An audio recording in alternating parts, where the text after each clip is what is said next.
Morning all. How's it going? That's us out at the sort of northern side of Tyndrum, targeting to do Ben Lui and Beinn this morning. Yep. Happy birthday, mate.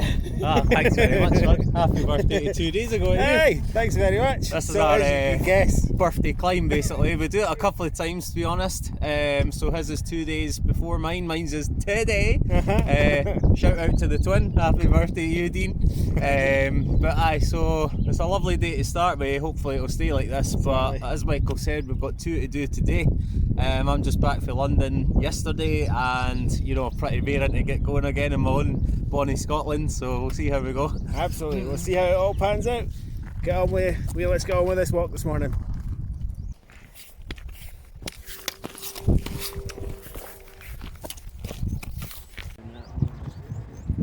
So 5 minutes in, and we basically have crawled under a bridge after going across like a massively wide river with no bridge or anything. There should be a picture of it on the way back, but we're over the water, under the bridge, over the rail track, all the way in the space of 2 or 3 minutes. And now we're just heading up this kind of abandoned forest. So we'll see where we go from there.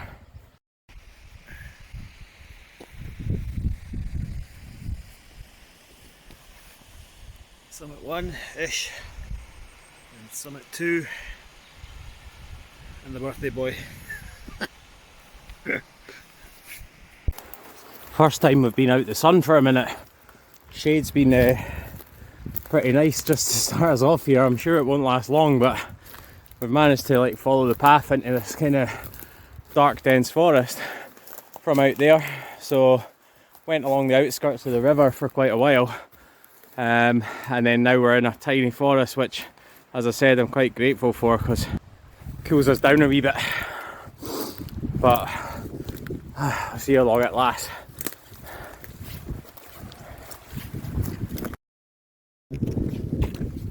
So really briefly, that nice shaded forest that we enjoyed lasted all of 5-10 seconds. But it did lead us on to a quarry section. So we've just been following this concrete path for a few minutes. A lot of erosion and stuff that's been going on, a lot of digging. However, we're just a lot of forestry commission stuff going on and all. But we're going to follow this round. And of course it will be this direction because there's Ben Lui up there, and then we should be able to glide onto number 2, but that's a long while away yet. So we'll just keep following this big wide trail path through the quarry onto next bits and pieces, see where we are after then.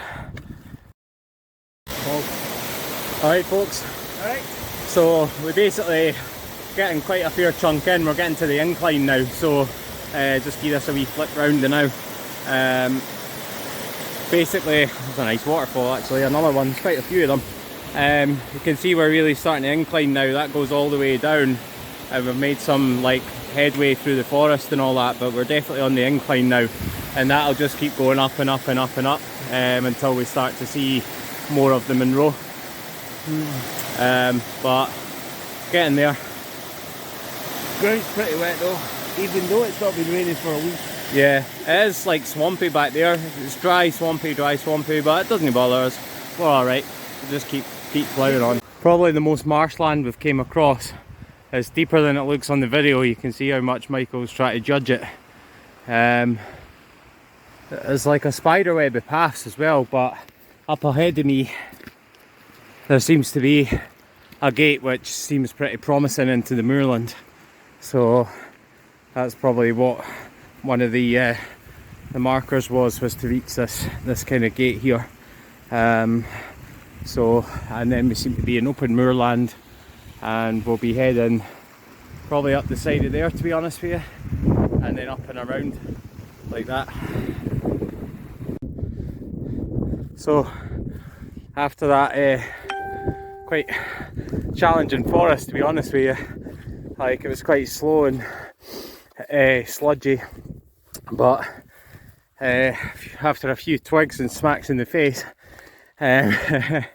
we've managed to get to open incline moorland, which will take us up there, summit 1,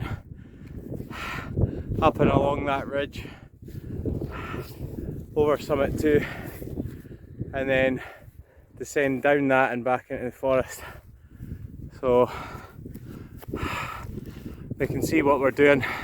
It's just a hell of a distance to get it done, so carry on.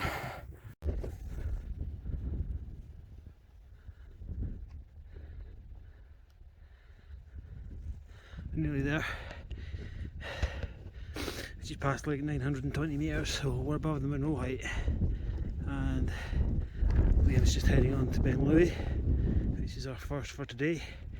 That one there that I'm standing taller than is number 2. And I've got a bit of a line forming coming up here, so we'll get shifting. Right, so we're over 2/3 of the way up number 1. As you can hear, the wind's pretty crazy. But progress.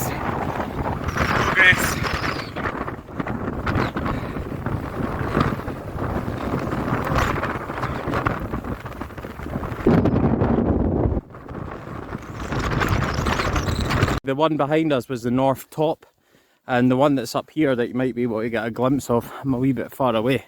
It's just hanging off the edge of that. It's like a big pile of boulders there. Yep. Kind of slate looking, and that's where we're going. That's the south top. Right, yep. We're just going to have to scramble up this first, and we should have bagged number 1.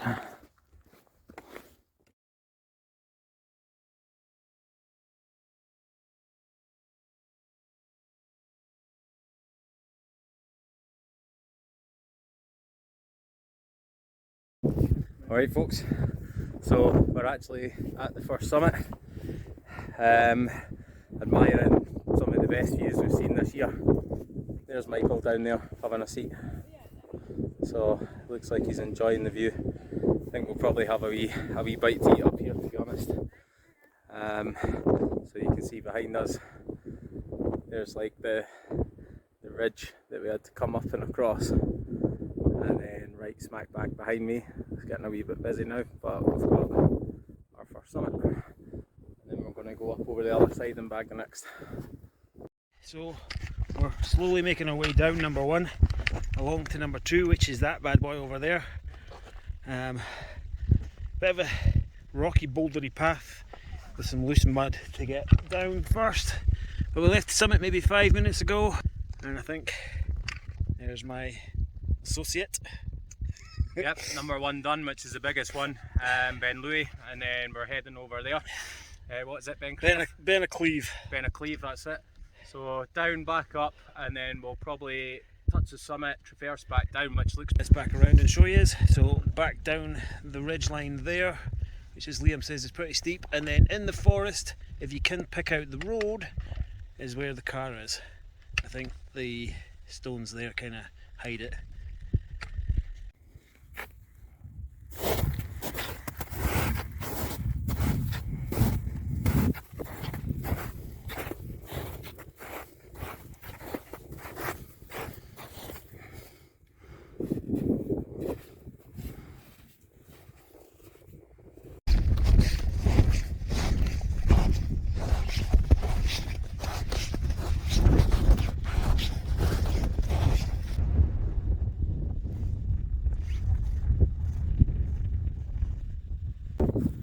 Hello, so basically we've bagged Beinn Lui, descended down that over some kind of horseback ridge and just came up a wee incline to get onto like a kind of flat just now, but I can see about, I don't know, 200 yards in front of me is the second summit, so pretty pleased to see that, and so's this guy. Definitely.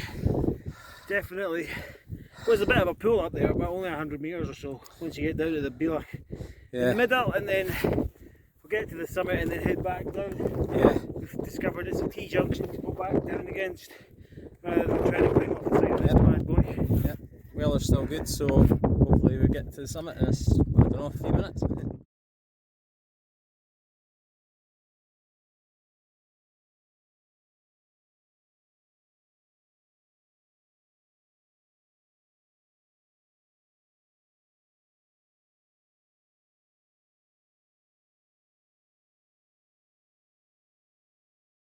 We're just off the summit for number 2. Couldn't quite get a video done because it was so windy up there. You would never have heard us anyway. Nah. So we just kind of came down here, stopped for a bite to eat. Now we're going to make our way down towards the T-junction and back down the hill. Exactly, so we've got some photos of number 2, which is cool, and as Michael said, probably about 5 minutes down the way should be a T-junction if we traverse down it, and not 100% sure on time in regards to how long it takes from there to get to the car park, but we've done much bigger walk-ins and outs than this, so I'm sure we'll find it pretty satisfying. I think it took us about an hour to get through the forest, slippy and slidey, so yeah, so I'd probably say about the same. Yeah, I'd probably say a wee chunk and then the forest, so maybe about an hour and a half and we should be back to the finish. To the car, so, yeah. Yep. So it's basically taken us under 4.5 hours, I think, is that right? Yeah. To do 2 summits and start getting down again. And the right average to do this is around about 7 hours, so yep. I reckon we'll be on the point, if not less than that. Absolutely. So we'll pretty see when we get back to the car. Yeah, see you then. So we're making our way down from this point here. Yeah. Nice path, slowly steady. Yeah, Liam. It's pretty much like number 2, traverse down it, T-junction kind of exit, and now we're going through like moorland. It's just we came down quite a steep bit there, and then we can see it gradually like flattening out, just lower, and we'll get back to the forest where we actually came through. Just through there's the forest that we came in the first place up there, yep. And then hopefully a bit be the car, but it's just to let you know that that's a kind of steep kind of descent bit done, and we've done both of them. So basically just, and jackets off, by the way. We're back in the t-shirts because the whalers t-shirts are out. Whalers getting back out on it again.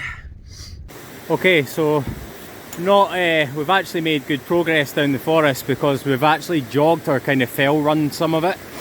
That's the bit that we went up initially, bumped into a few nice guys, but yeah, really slippy, really boggy. But the point is that we should be over the worst of it in the next kind of 5-10 minutes. Reach the kind of concrete trail path, like it looked more like a main road really on the way up. But once we get through the rest of this forest, which hopefully there's no more of that slippy sludgy mud, but God knows what this would be like in winter. But aye, nice views. The weather's actually getting sunnier and hotter than before. Michael took a lovely fall and he's absolutely sludgy and muddy, so I claim prize for staying static and staying upright. However, looks like we might have a few more sludgy bits and then we should be on the main road.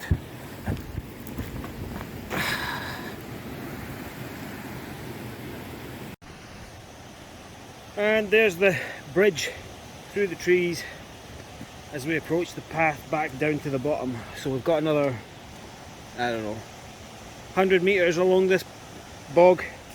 It's actually not slowed us down too badly on the way out. Maybe because there's less to lose. Maybe it means you're more a risk, less of a risk. But anyway, right. Hi folks, so basically we're out the forest and we're away from all the mud and sludge that was a bit of a disaster getting through a few cuts and scrapes getting through all those branches. However, we're pretty much 2 minutes away from finishing this, because if I turn round, there's the train track just there. I know it's a wee bit hard to see, but there's also that wee viaduct that we ducked under to begin with, and we crawled under it at the very start. So all we really need to do is get down a path that's about 30 metres and go under this tunnel that I'm on about and cross a nice big river, but it's quite shallow at this time of year, so car's like 200 miles away. And the car's, as I said, not far away either. So time scale wise, probably done that in about, what would I say, maybe about 6 hours or something like that. So anyway, we'll get this river crossing done, and 2 summits bagged, lovely weather, and yeah, one more bench pole. and one more bent pole, and that'll be 4 and 5 months, which is ridiculous. Yep. So he might as well just not have any. So I get to buy cheap poles. Exactly. So, and I managed to keep my injury, my cast, pretty clean, and slight pulsate on the finger. I don't know if something happened to the stitches, but we'll see when they take it off on Tuesday.